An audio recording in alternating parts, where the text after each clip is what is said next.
I will send you a famine, famine of not food and water, but famine of hearing the word of God.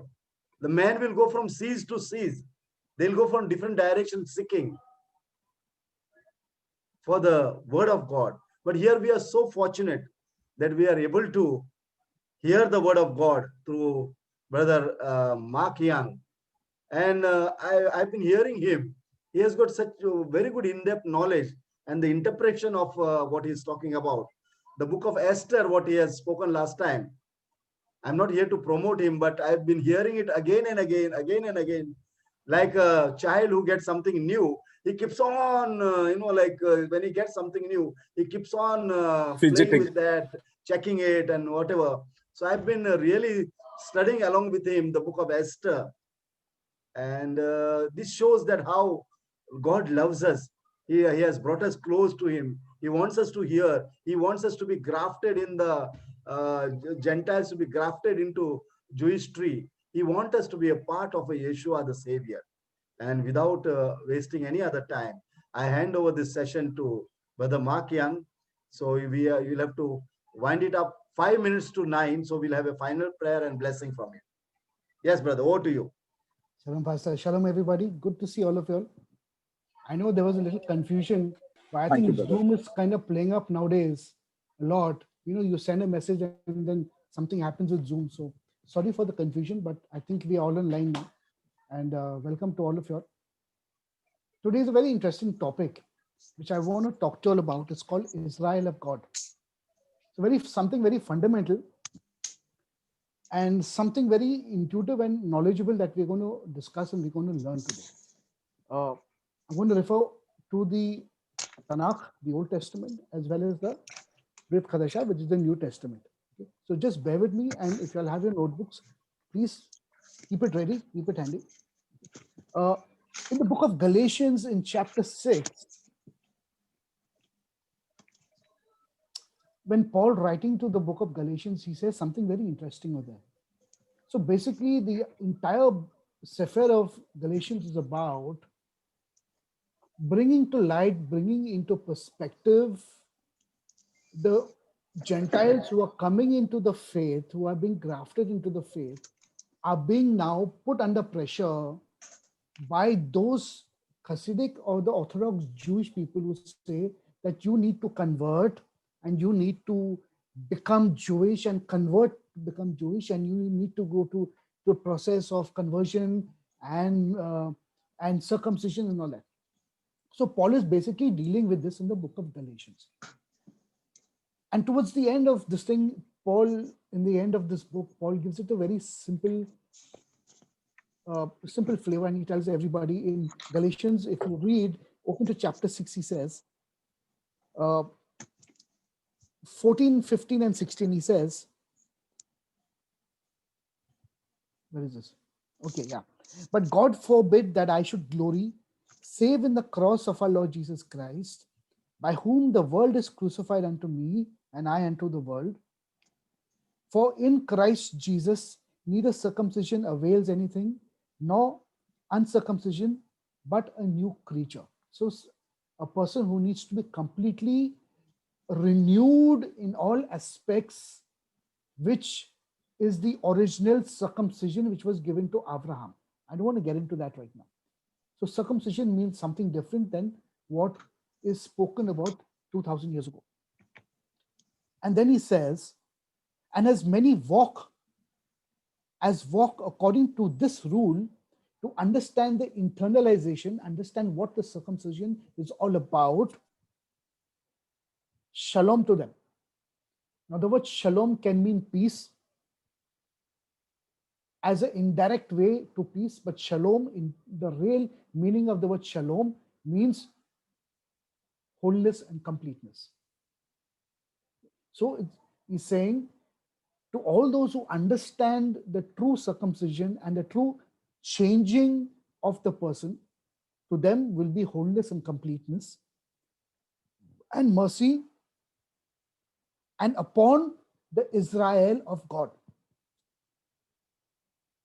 It's a very, very interesting verse, which I think 99% of us have read, but have just, kind of read it just because it's passed over by the eyes, but they've not really intended to understand who this Israel of God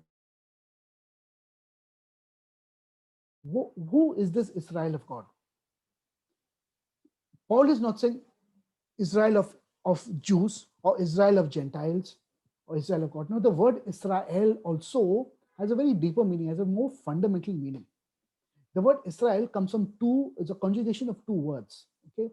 First word is Yashar El.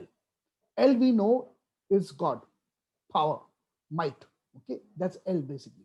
And Yashar means to be straight, to be in perspective, to be absolutely straight. So Yashar El, the conjugation which becomes Israel, simply means anybody who is straight with God. That is the true meaning of what Israel is on. Okay, the name Israel. So when Paul is saying, he's telling the Gentiles out there and telling those people who have grafted in into the faith through Messiah Yeshua, he's saying, grace and mercy to Israel of God. So God is forming his Israel. The process which he started with Abraham is come to a stepping stone in Yeshua, and now finally Yeshua being the cornerstone is building up this Israel of God. And this Israel of God is combined of two, the one new man, that where the promises, covenants, and the processes and and everything was given to the Jewish people, but now it is also extended to the other nations who are coming in and grafting themselves into Israel.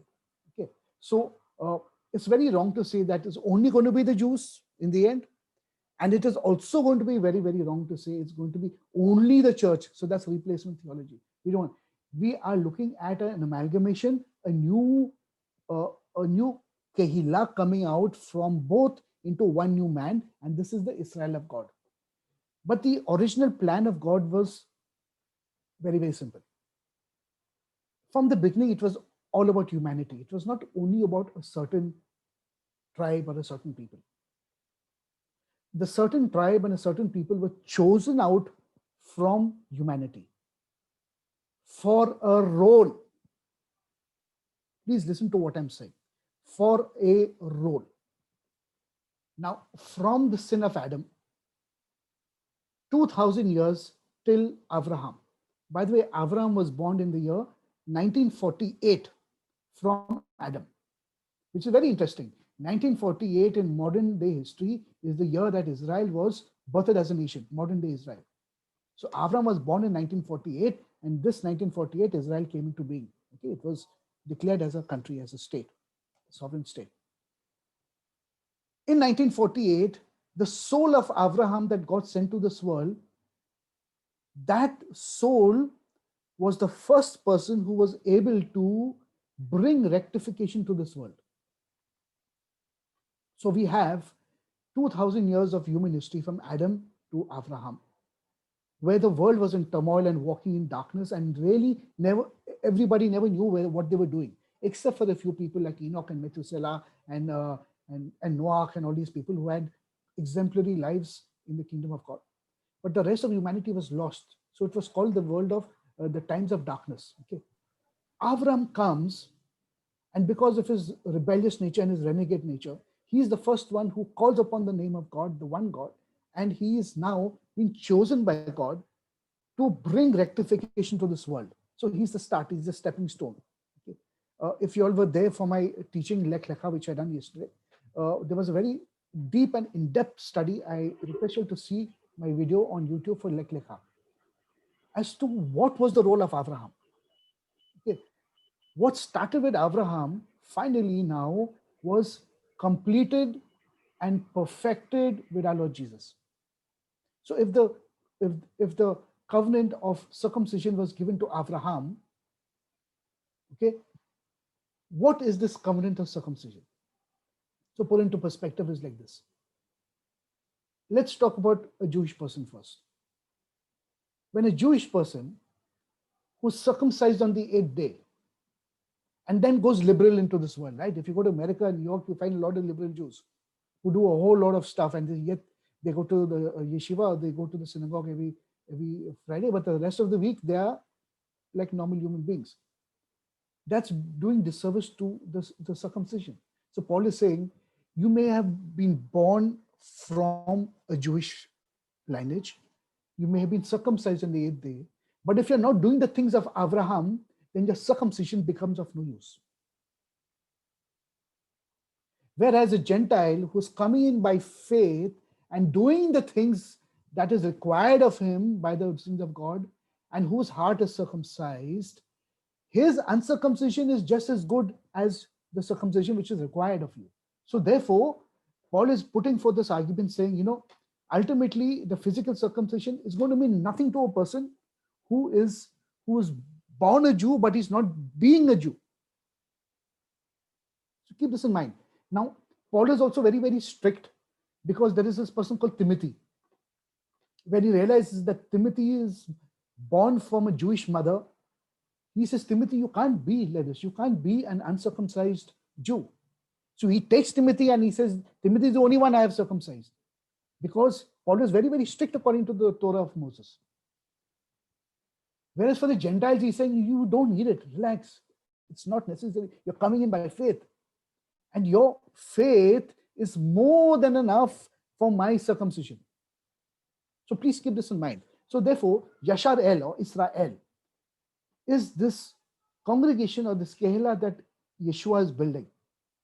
It doesn't matter whether you're physically circumcised, unphysically. The main thing is that you have to be born again, completely renewed in this process. Now, this entire process is studied, it's learned, it's come into fruition. And for you to understand, if you'll know the man Abraham, that is why the New Testament stresses so much on Abraham, the life of Abraham, where he came from, what he was born, what did he do, what was the kind of life Abraham led, why was he called Father Abraham, and huge. So until we do not know Abraham, we will not understand this process. Okay, so that's Israel of God. Now, during the time when Greek culture had a lot of influence in Judea, so this is approximately about 500, 600 years before Yeshua, when Alexander came walking and started conquering the known world then. Okay, when he started conquering the known world, Alexander comes and he's approaching the gates of Jerusalem, wanting to. He's approaching the gates of Jerusalem, wanting to take over and to ransack Jerusalem. But as he's approaching this, and this is a true story in the sages, remember this. He's coming over there. What happens was the high priest then in Jerusalem was a person by the name of Shimon HaTzadik, Simon the righteous one. He was a tremendously righteous high priest. So what did he do? He never panicked. He told everybody, he says, wait, hold on. Get me the priestly garments, the bigdei kehuna. These garments which were in the book of Leviticus, the crown and the karoshet and the mail and also the full beauty and splendor garments. He said, give it to me. He wore them and he walked out to meet Alexander outside the gates of Jerusalem. And as Alexander was coming, he saw the high priest in all the splendor and glory. And history says that Alexander was thrown off his horse. He fell. It's a true story. And when he got up, all his generals came running to him and saying, what happened? Oh, how did Alexander came? And he bowed low before Shimon HaTzadik. And then he told Shimon HaTzadik, he says, I have seen this in my visions and in my dreams, that I would come to this place. And he takes Alexander into Jerusalem. Alexander does not lay a sword in Jerusalem. Remember this. He goes inside and he offers sacrifices of praise and thanksgiving and shalom on the altar on the Mizbeach in the temple of God. Alexander does this. And that's a turning point in the history of Jerusalem. This turning point is so much that Greek culture started, becoming one with the Judean culture. I'm going to a historical background for you all to understand this. Knowledge, philosophy was going back and forth between Yavan, which is Greece, and Jerusalem. Scholars were talking about the languages, about God, and by that time the Greek culture had the Epicureans and the Stoics and all this, and all these fabulous philosophers, by the way, which the world today still looks up to Greek. a lot of our scientific knowledge comes from Greece, right? So there was a discourse happening between Jews and Greeks. But the Greek culture was so overbearing and so overpowering that it had a tremendous effect on the Judean culture, on the Jews. So every second Jew was born was named either Justus or Jerome or Alexander. They started taking Greek names. Half of the names in the New Testament, which sound very Greek, are actually Jews. In fact, most of them, like Timothy. Okay, so don't be fooled by the New Testament because it's written in Greek. There's a very large Jewish overtone to this. So the culture came down. In fact, the Jews were saying, okay, forget, I don't want to be Jew, I want to be Greek, because they wanted to participate in this and that and in the Olympics. And, so the sages put it in one very simple language, that the Jew forsook being a Jew and became uncircumcised like a Greek and wanted to become Greek. So that's basically what happened. And during the time of Jesus, Greek culture still remained. Now, when certain things happened, when Alexander died and Seleucus Nicator took over Syria and Ptolemy took over Egypt, there was a war between them and Judea was in between. So basically there was a big issue of that. And then the Greeks became very hard towards Israel. So for help, the Jews went running to Rome and said, please help us because the Greeks are really whacking the nonsense out of us. Please come and help us. So they invited Rome. And once they invited Rome to help them with the Greeks, then Rome took over slowly and slowly. And by the time it came to the time when Jesus was walking this earth, Rome was strong and Rome took over. That's the basic history. But there's a reason why I'm telling you this right now. If you open to the Gospel of John, and we'll open to chapter 12, we'll read something also which we've always read, but we've just, just passed through it. We've never taken the importance of it.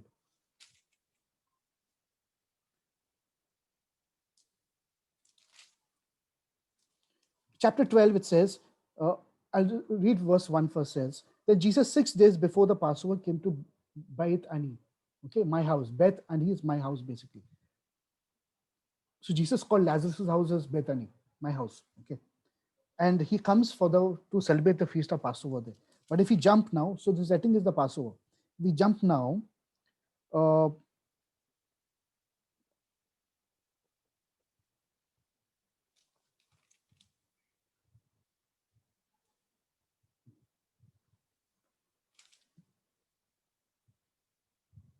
And we will go, 1 second. Verse 18, 19, and 20. Okay. In 18, it says, for this cause the people also met him, for they heard that he had done this. Anyway, the Pharisees therefore said among themselves, perceive ye how prevail nothing? Behold, the world is gone after him. So the Pharisees were saying, some of the Pharisees, not all, were saying, everybody's following Jesus, everybody's following Jesus. Okay. And verse 20 says something very interesting. Keep this in mind. It says, and there were certain Greeks among them that came up to worship at the feast. Now, we have read this before, right? Why is Yochanan or John telling us about these Greeks? What has Greek got to do with coming to the feast, to the Passover feast, and celebrating the feast and being a part of all of this? This is what I'm trying to push to you all first. So this grafting is not,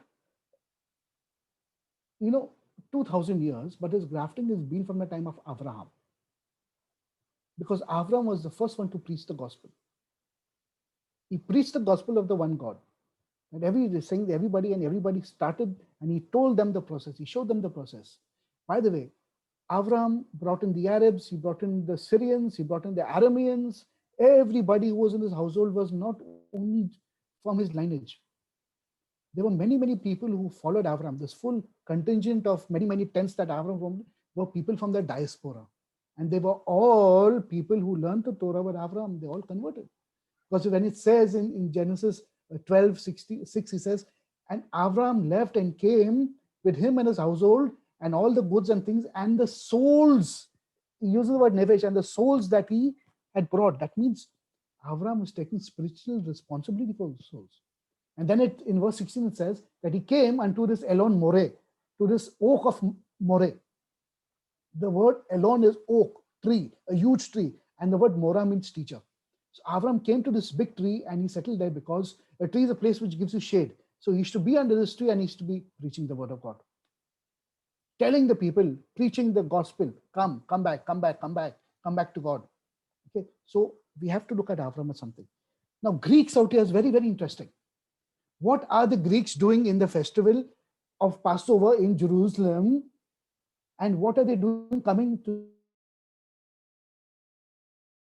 we look at the book of Acts, where on the day of Shavuot or Pentecost, there are Jews from many, many nations, Scythians and this nation and that nation, and all speaking the nation which they come from, speaking the language of that nation. They don't necessarily speak Hebrew. Okay. And they're hearing this commotion in the upper room, and they're hearing the power of the Holy Spirit and the anointing of the Holy Spirit. And they're saying, how are they speaking in our languages? So I want to get in your mind that Jerusalem, the temple, was meant, as the Lord says, as a prayer for all nations. But the role inside the temple was for the Jewish people, not for you and me.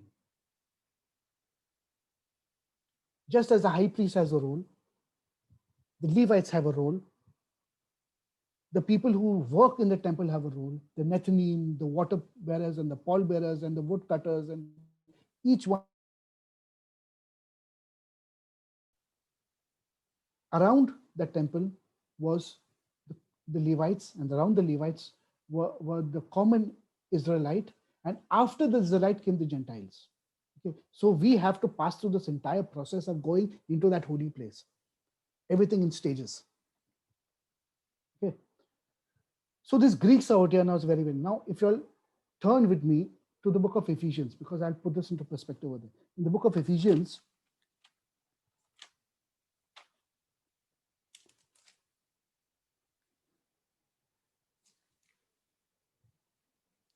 chapter 2,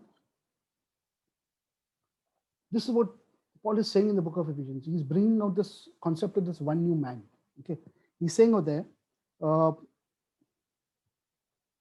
verse 15 onwards. Okay, he says, having abolished in his flesh the enmity, even the law of commandments contained in ordinances, for to make himself the two in one new man, so making shalom, making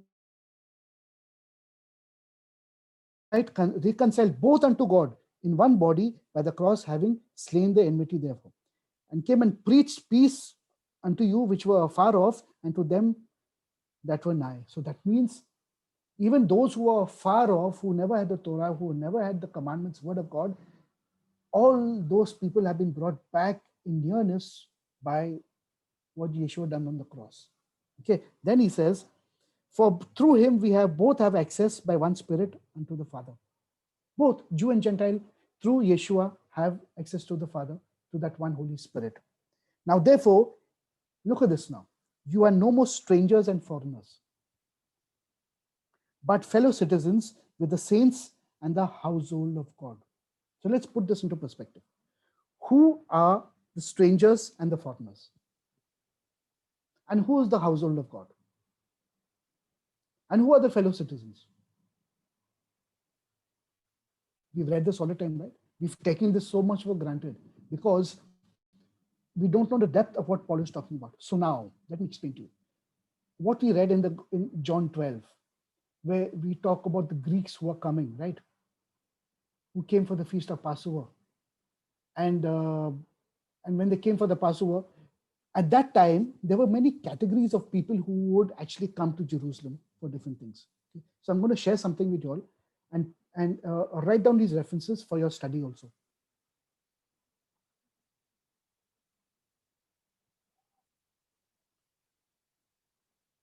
Are you all able to see the screen? Now, there are 4 words. Yes. There are 4 words in the Old Testament, which is basically found in Exodus, Genesis, Leviticus, in these places. And all these 4 words are translated as strangers or foreigners or some vague description of who they are.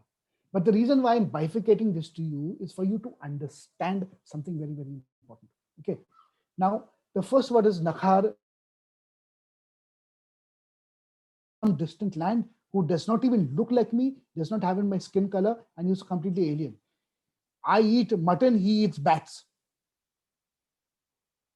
Okay, it's like an African and a Chinese, completely different. He's an absolute foreigner. You find this word in Genesis 17:12, 12:43. So this is somebody who you would look at and say, one second, this man looks to me like from Mars. That's what it means, foreigner. Have no contact with these people. Because a Jew is supposed to be separate from the rest of this world. Okay. Then the other word is Zara Shakir. Now, Shakir simply means he is probably a foreigner, but you know who he is, and you've hired him as a help in your vineyard, okay, in your field, to plow your field, to run your barn, to take your horses for a walk, he's basically your employee. This person also is still to be kept away. He does not partake of your life. Now I'm talking in context of a Jew, because you have to understand this, okay? And in Leviticus 25:6, Pari, you online? Can you read that, please? Leviticus 25:6. Leviticus 25:6. Yeah.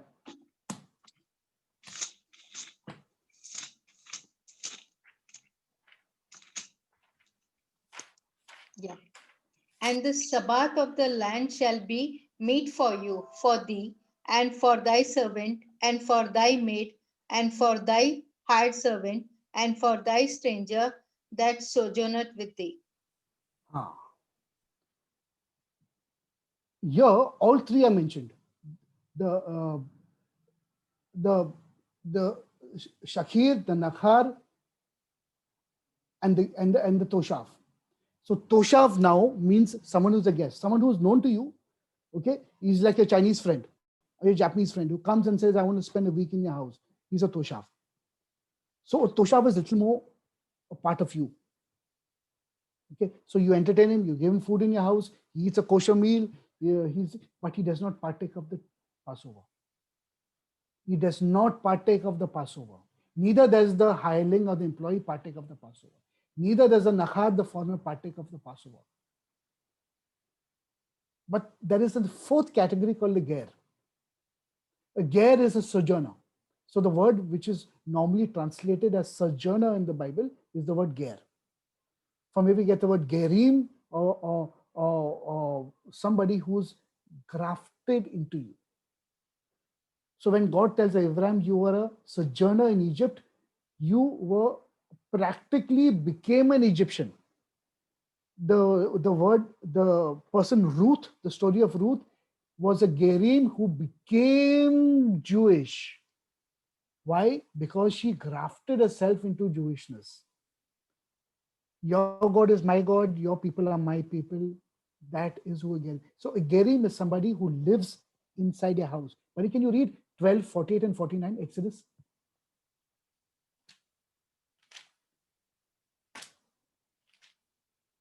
Sorry? Mori, which one? Exodus 12. 12, 48 and 49. Okay.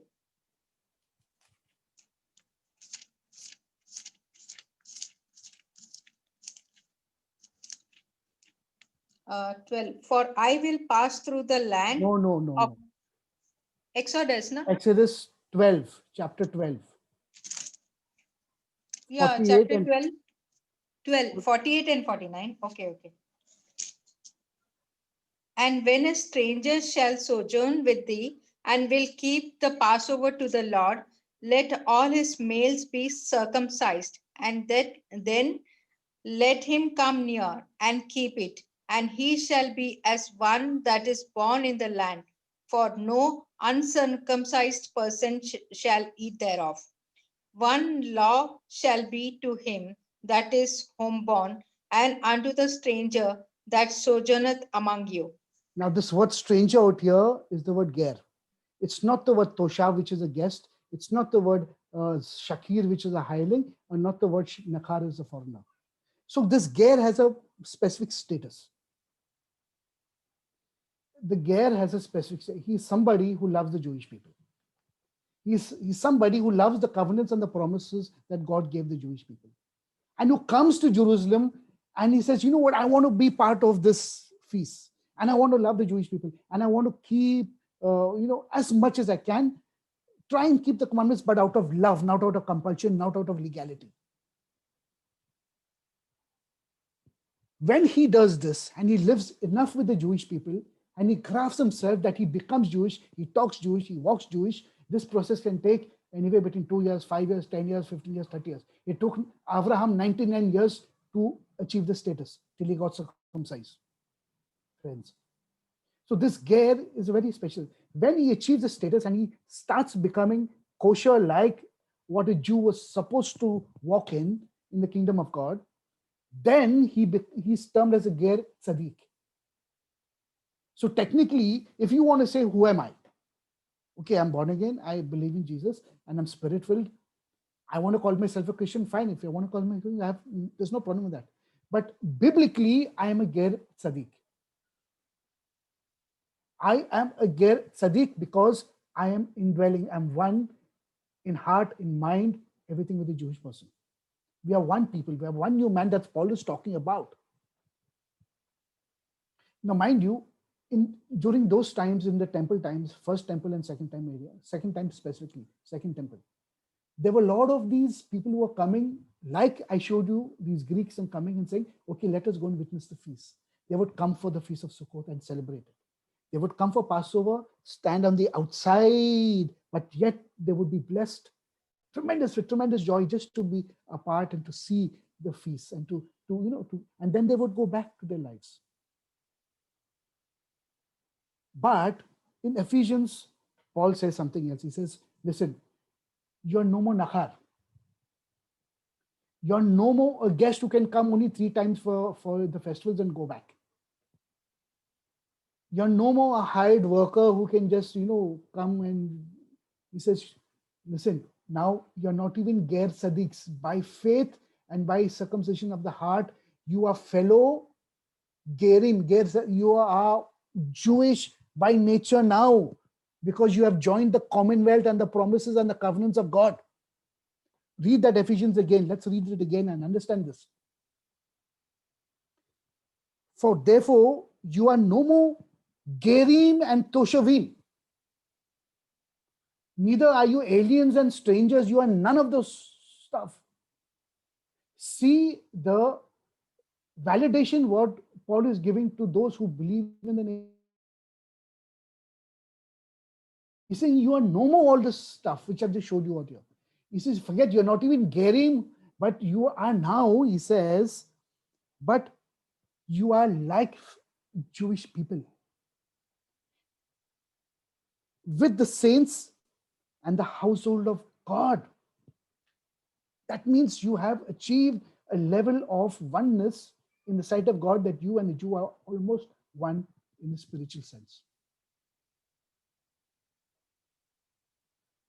There is the reason why I'm telling you all this, and I'm telling you all what the Israel of God is all about, is because I want you all to remove all those tags of who we are.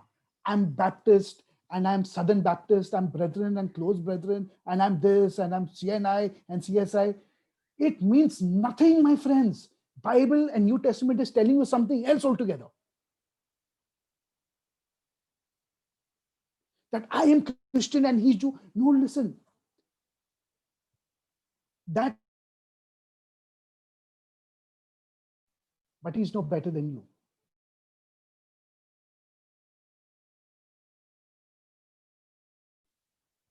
Because if this thing was only for Jewishness, then God would have said, fine, I'm only coming for the Jews, forget the rest of the world. But God's plan was for the world right from the beginning.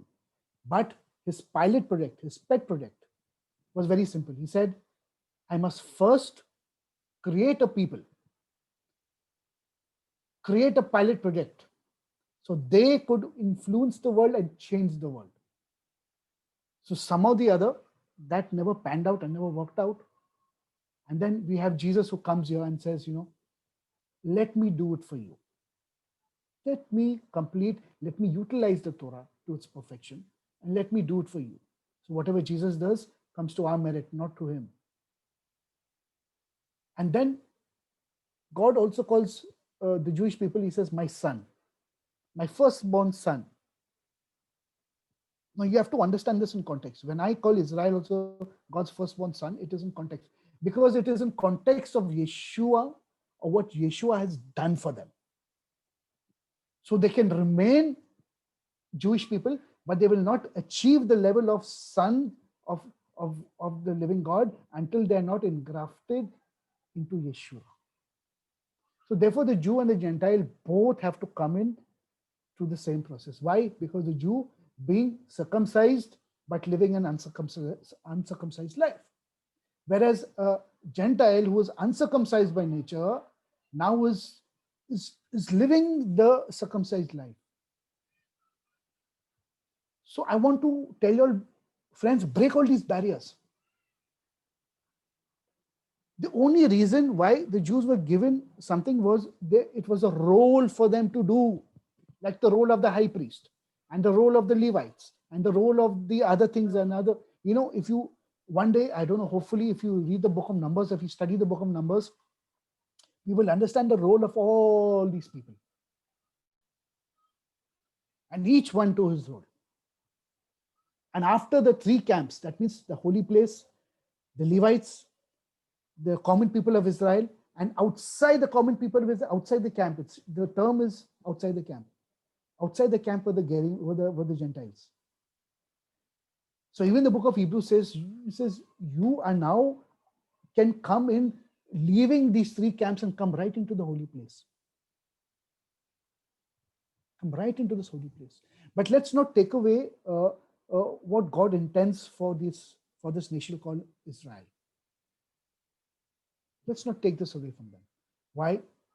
Because it is God's holy. Open the book of Isaiah. Let's try and open the book of Isaiah. In Isaiah chapter 5, something very interesting over there.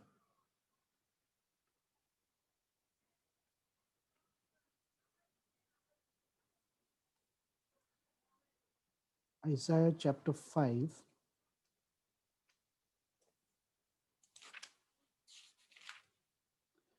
Okay, in Isaiah 5, it says, Ashira na la didi. Ashira, let me sing. Ashira is very futuristic, very prophetic. It does not say, come, let us sing. It says, Ashira, and I will sing. Ashira na la didi, Shira do sing a song for my Ladidi, my lover, about his vineyard. Okay, about his vineyard. My beloved had a vineyard on a fruitful hill, and he broke the ground, and he cleared it of all the waste and the stones, and he planted it with choice vines. And he built a watchtower inside, and he even brewed a wine press in it, and he hoped that it would yield grapes. But instead, it yielded wild grapes. He's talking about the Jewish nation out here. Then he goes on to say, oh, between me and my vineyard, what more can I have done? I have done everything for my vineyard, but it's brought forth wild grapes. Now, if you jump a little more, then it says in verse 7, for the vineyard of the Lord of hosts is the house of Israel. And the seedlings he lovingly tended are the men of Yehuda, of Judah.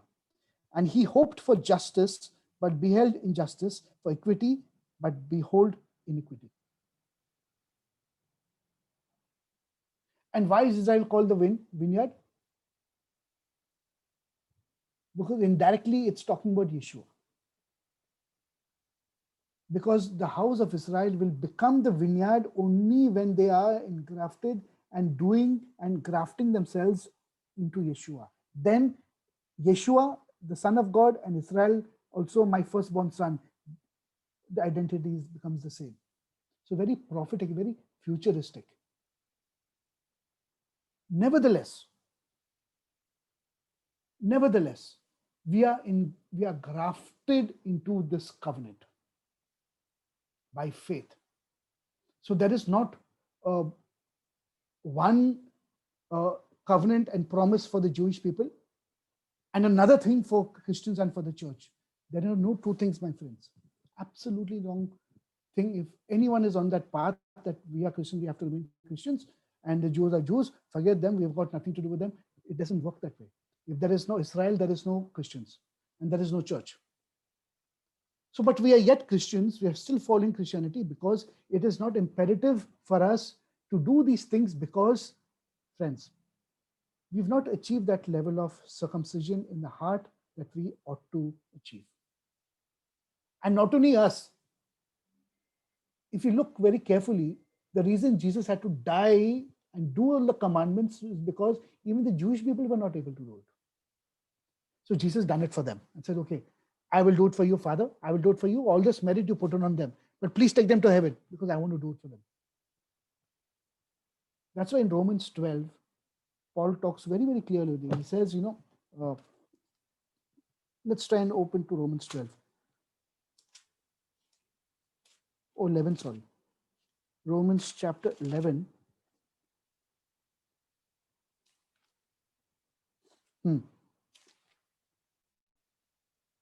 Verse 1. He says over there, for I say then, has God cast away his people? God forbid, he says. No.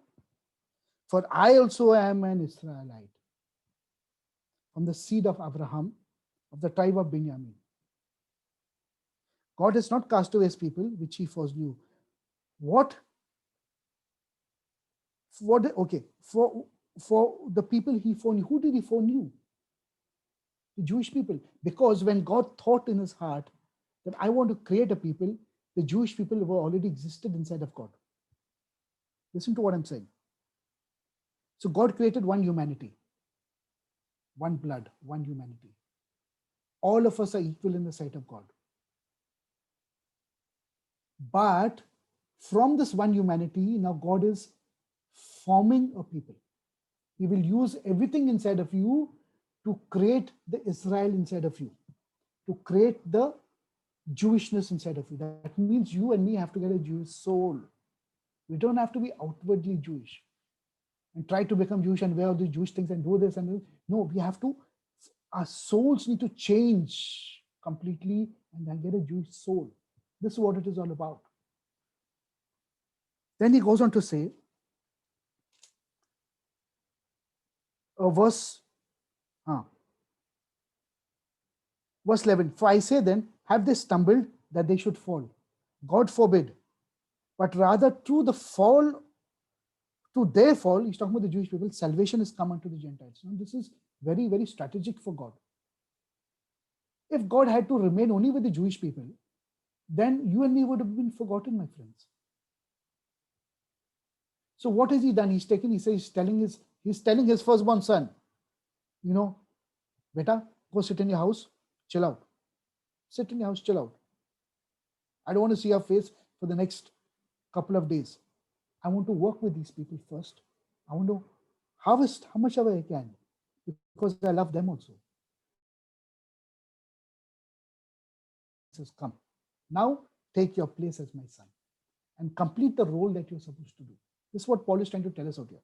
Then he's saying, for the fall of them be the riches of the world, and the diminishing of them be the riches of the Gentiles, how much more the fullness? If we have seen so much of blessings of God in our lifetime and in our forefathers and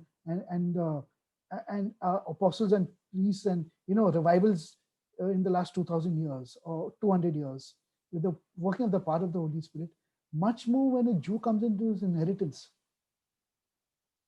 You will not even believe what God is going to do. For I speak unto you Gentiles, inasmuch as I am the apostle of the Gentiles, I am magnifying my own office. For any means I may provoke to emulation them which are my flesh, that might save some of them. So you and me have a two-pronged strategy in this world. Take this seriously. One is the people who do not know Yeshua. Take the gospel, bring people in. And the more important part that we have to play in the kingdom of God is our responsibility to show Yeshua to every Jew. That is a bigger merit and a bigger keynote, a bigger merit in the kingdom of God. Because you're restoring a spark of God back to him through the merit of Abraham, his father. You're restoring it back to God. And that's a great merit. So you and me have two responsibilities. Take the gospel to the world, but yet keep one eye for the Jewish people and make sure they come into the inheritance. Don't bring them down. Don't pull them down. Don't murder them. Don't put them into a Holocaust. It's wrong. They've suffered enough. They and you and me, we are together, we are all Israel of God. Let them reach their potential. They need us, we need them. Who was born first? Esau was born first, not Yaakov. Esau represents Christianity, Yaakov represents Judaism. Esau has to be born first. Christianity has to be born first. And how does the Jew be born? He comes out holding. Brother Mark, another 5 minutes, huh? Yeah. How does the Jew be born again? He comes out holding the knee of the ankle of Esau. It's our responsibility to show them Yeshua to the Jew. Amen. Two great responsibilities we have in this world. That is it. Then he says, for the casting away of them be the reconciling of the world. What shall be the receiving of them but life from the dead? For the first fruits be holy, then the lump is also holy. And if the root be holy, so are the branches. So he's saying, God knows how many Jewish people will going to be gathered on that day, and they will all have a role. That is why Jesus chose 12 disciples, okay? And he said, you will be the ones to judge. The book of Revelations talks about the 12 gates of the New Jerusalem, each with the name of the 12 tribes of Israel. Or is it talking about the 2,000 names of Christian leaders and pastors out there? It's not. The New Jerusalem has the names of the 12 tribes of Israel. And you and me have to go to that standard. We have to qualify through that standard to enter those gates of the New Jerusalem. But we must become one with the Jewishness of our soul. And that is the Israel of God, my friends. Take this seriously and understand this more concept. And the verses which I've given, I hope you all have taken down. Read those verses properly because it highlights who are the strangers and the sojourners and the guests who come to Jerusalem from year to year to worship God, who are not Jews. But it's you and me. So God is okay with the nation being a nation, yet recognizing the God of Israel and being pure and holy. And God is okay with that. You don't need to become Jewish. I'm telling you, listen to what I'm saying, friends. God is okay with you being a nation, a goy, a Gentile, living a pure life, but yet worshiping the God of Israel. God is okay with that. As long as you come once a year and worship the God of Israel or thrice a year, God is okay. He's perfectly okay with that. He will bless your nation. You don't have to become Jewish. But they and me and us all together, we are the Israel of God, friends. So there's lots more I can talk to about the Israel of God. And I think this is just framework which I wanted to give you today. Okay, I'm going to hand this over back to Pastor Mario, Brother Thomas. I'm going to keep on going for the next 2 hours. So I think I need to pull the brakes. Next 2 hours. Till the next morning. Till the next morning. Oh, one day we will do that. Don't worry. But Yeah, they all have to remain out there. But there is a danger that I might fall off. You'll have to come from Pune to collect me. Go ahead, Pastor. Yeah, Dr. Josna, can you hear me? Dr. Josna, can you unmute yourself? Dr. Josna? Yes, sir. Actually, net connection is not good. The voice is breaking. Yeah, only 2 minutes prayer. You'll have to pray for India and Prime Minister. Okay. Shall I pray? Yeah, please. Heavenly Father, we come before you today with humble hearts, O Lord. Lord, you're a living God, a God who answers our prayers, O Lord.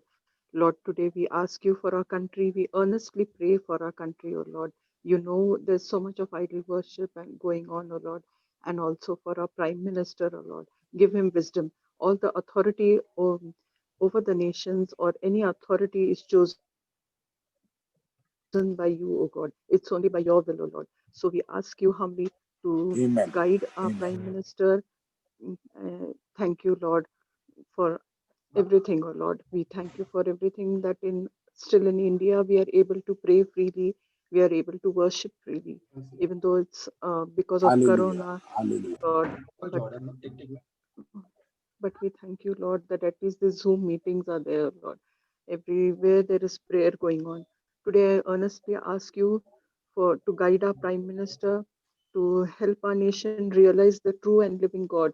Lord, these people are idol worshippers, yet they are so much dedicated to their gods, Lord. When we see their dedication and we compare ourselves with them, Lord, we earnestly do not pray even 3 times a day. Lord, we ask you to forgive us, O Lord. Bless each one who is present. Bless More, Amore, and bless the pastors and those who are all present over here, O Lord. Bless each one of us. Thank you for everything. In Jesus Christ's name, I ask you. Amen. Amen and amen. Thank you. I think you are different Dr. Josna. You're not my friend from Kurla. No. Then I said, why didn't you recognize my voice? Pastor Santan Dias, can you hear me? Yeah, Reverend Santan Dias, can you hear me? Yeah, I can hear you. I can hear you. We are going to just sing a small hymn, like a deer panteth for water. And then we request you to say final prayer and release the blessing upon us. Yeah, can we hear? Where can we sing? Like a deer panteth for water. Yeah.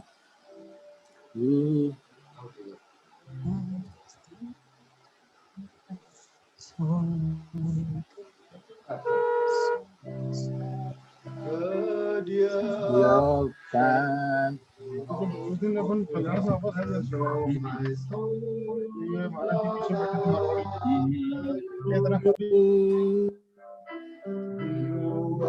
Alone are my heart's desire And I long to worship you. You alone are my strength, my my shield. shield. You alone are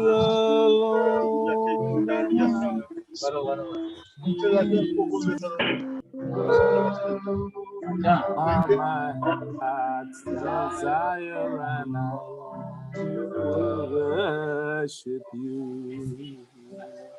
My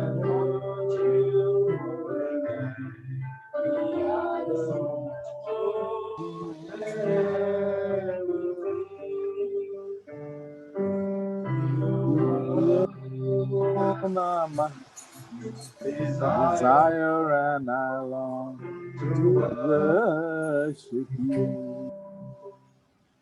You alone are my strength, my shield. You are in my spirit. You alone are my desire, and I long to worship you. Amen. Yeah, Reverend Santan, can you? Yeah, thank you. Yeah. Heavenly Father, we come to you in the mighty name of Jesus. Father, we just thank you, Lord. We bless your holy name. We lift your name, Father God. We give you the glory, the honor, the power, and the praises. Father, we thank you for this awesome service, Father God, this awesome time you give to us, Father God, to worship you, to learn your word. We thank you for Pastor for giving us your lovely word, Father God, so that we have understood your word and there are new revelations brought about Israel, oh Father God. We just thank you for this thing, Father God. We just thank you, Lord, for Pastor Young, Father God, that he's been able to teach us step by step into your word, oh Lord Jesus. We thank you, Yeshua, that you are Amen. present in our midst, oh Lord. We thank you that you guide us and direct us in every area of our life. We thank you, Lord, that you are with us. Whenever we call upon you, you are there with us. And right now, we thank you for all those who could join in and all those who could not make it. We just thank you and we bless them also, Father God, that they were not able to do it for some reasons. Maybe we just thank you, Lord, and we bless your holy name. We thank you. We pray for special manner for Donald Trump as he is going to the elections, Lord. We just Amen, pray, oh amen. Lord Jesus, Hallelujah. that your spirit be upon him, and as when you seek your favor in him, Father God, that all the people will vote in his favor, Lord. And we thank you that he will come out victoriously. We bless you, Master. We just give you the glory, the honor, the power, and praise. In Yeshua name we pray. Amen. Amen. Amen, amen, amen. Thank you, Friends, Father. friends, I just want to say Let one me- thing.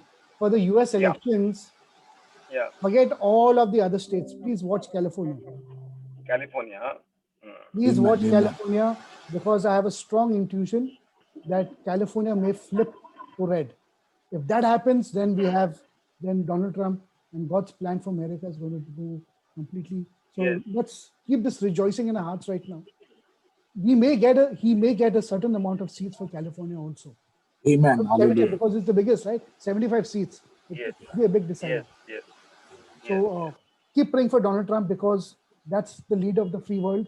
And Yes. without him, we have no rights in our country also. Trust me. Yes, that's right. Amen. Okay? Yes, brother. Thank you, God brother. bless everybody. Thank you. So- Thank you. So this whole Okay. week we can have a small Zoom between friends, and we can pray, we can intercede. And before only hardly 2 days are there, maybe third morning we will have a small Zoom organized by Thomas brother, and maybe 5-7 minutes Zoom. We can pray and we can be together. Amen. I thank each and one of you for joining, and Amen. such a wonderful word and fellowship. I also thank the new people who have joined today, Ramya and Nehemiah, Manohar, Smurti, and so many people and have joined together. And our dear sister all the way from Goa, Audrey, we love you so much. Thank you, sister. My another great leader in my church, earlier Sister Sarina was also here. And all of you, and brother Mark Young, never say no. There's a Thank you. Thank you, brother. he's available all the time for us. If you have any personal question or personal you want to discuss with him, first you can send him a WhatsApp, and his numbers are there in our group, and you can ask for your question. He'll reply to you in WhatsApp. And then maybe if you have next Saturday we have Praveen Kamble. Next session, Praveen. Brother Yes, Praveen come. yes. That is 7th. Yeah, 7th November. 7th, and it Yes, will be yes, yes. it will be bilingual. It will be Hindi and English, and we have a professor from a college who will translate for him. And we have been trying to speak to Praveen Kamble for a very long time. I think November. Brother Thomas went to US. November. November? Same. Yeah. Yes. Yeah, from Yes. November I've been pestering him. Even on Sundays I used to call him. I'm like a leech, Yeah. you remove him, throw him out, again he bites you. You throw him, again he bites you. So Praveen, I've been from November, I've been following up with him, and ultimately next Saturday we'll be able to hear him. And Okay. though Thank you. he has been also a student or whatever, friends with Mark Young, Amen. so that will be another added advantage for us. So Praveen जी, आपके group वाले को सब लोगों को बुलाइए, Yes. वाले के लिए बुलाइए, नगर वाले के लिए बुलाइए, और औरंगाबाद में भी Okay. मेरे मित्र है, उनको बुलाऊंगा, Amen. सारे लोग जुड़ जाएंगे. Sure. Okay, Yeah. no problem. Aurangabad से मेरे लोग जुड़ेंगे, Yes. जालना से थोड़े 1-2 जुड़ेंगे, देखेंगे. दौंड में रिचर्ड जॉन है हमारे मित्र, Hallelujah. तो उनसे मैं बात करूंगा. नगर में शालोम करके चर्च है, उनसे बात करूंगा.